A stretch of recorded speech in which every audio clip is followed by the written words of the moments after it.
This is the week we stopped pretending that we didn't care. About the way we've shut ourselves down. About the things we really want when no one's looking.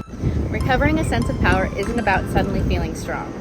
It's about recognizing where you gave your power away in the first place. This week in The Artist's Way, we explore shame, synchronicity, criticism, and the unconscious loops that have shaped who we think we are allowed to be in this world today. We talk about power like it's some big external force. But what if it's just the courage to listen to yourself deeply, to reclaim the parts of you that you were taught to suppress through masking and behavior? For me, that power has been trickling back in through creativity. When I started The Artist's Way the first time, I had never finished a painting. I never completed what I had started because the fear always stopped me. And within my first journey, that was my dedication, to finish the painting, to finish each one. And through that, I've created great works and masterpieces. And now I'm applying that to song and to music. The verses that always flowed are now going to be given the space to create a complete song and a complete story, just like painting once did, just like this very channel once did. Little segments, nothing ever a full story. Now we're creating a full series, but it's happening, and that's teaching me. And when I keep moving forward, even when the fear wants to stop me, even when it comes to creating these videos and having the scripts completed and finished, each step that I don't want to move forward with, each pull of procrastination of I can do that later, or I'm just so tired, my brain doesn't want to do anymore.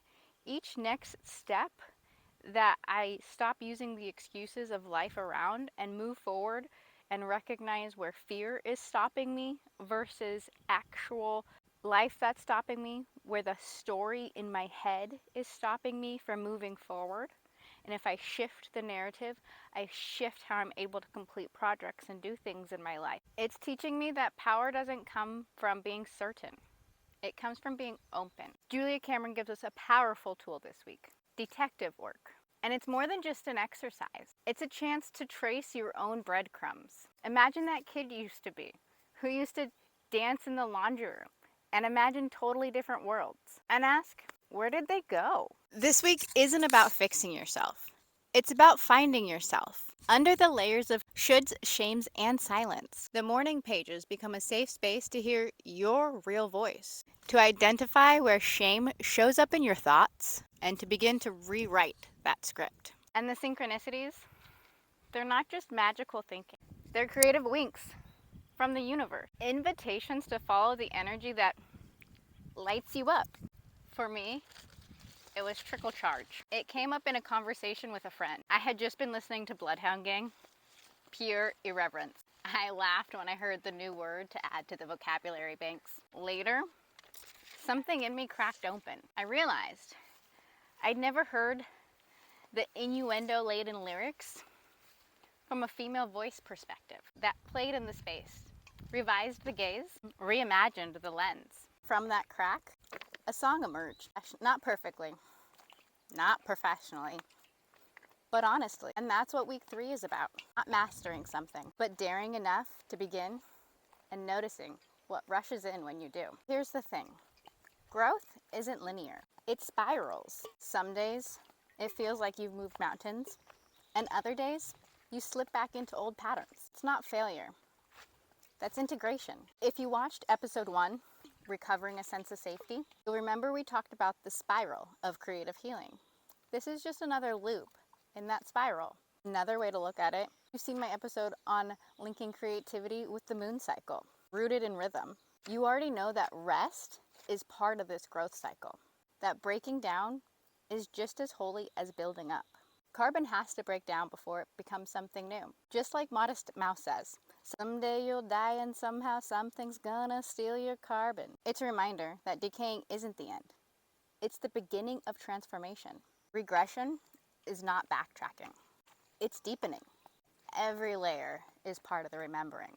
One of the hardest parts about this week is learning to deal with criticism, especially when it's internal. Maybe you've been your own worst critic for years. Maybe that inner voice that attacks your art sounds a lot like a parent, a teacher, a partner. Think about this week as identifying that voice, giving it a name, calling it out.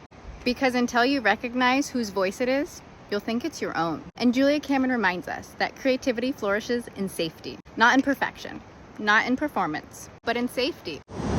In safety. So what happens when you break the loop? When you don't let that voice stop you? That little voice right before you turn on the camera, right before you have this great idea, right before you write it down, that thing that stops you from thinking that it could ever be anything, that it's worth anything, that's the voice. That's the voice I want you to listen to. Find out who that is. Find out where that voice came from. And now we're identifying whose voice it is and your internal script that it isn't. When you don't let that voice stop you. When you sing anyways. When you paint anyways. When you post anyways. What you're doing is breaking an old trauma response. The freeze, the silence, the submission. You're sending a new signal to your nervous system now. I'm safe now. And once you do that consistently, your creative channel opens. The rhythm builds, the energy flows. It becomes predictable. You start catching synchronicities everywhere. Ideas show up, people show up, opportunities show up. This is what the artist's way teaches us. Power doesn't return all at once.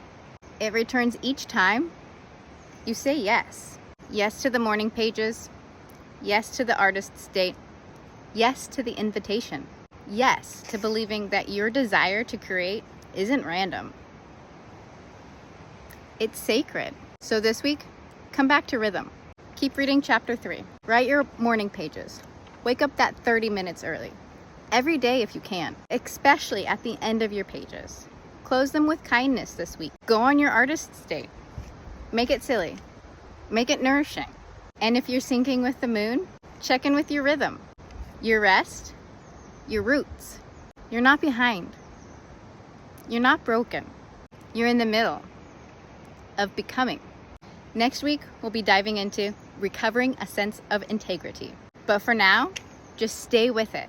If this episode landed with you, drop a comment. Let us know what truths you're reclaiming this week. Because your story might just be the spark that someone else needs to keep going. Love ya. Till next time.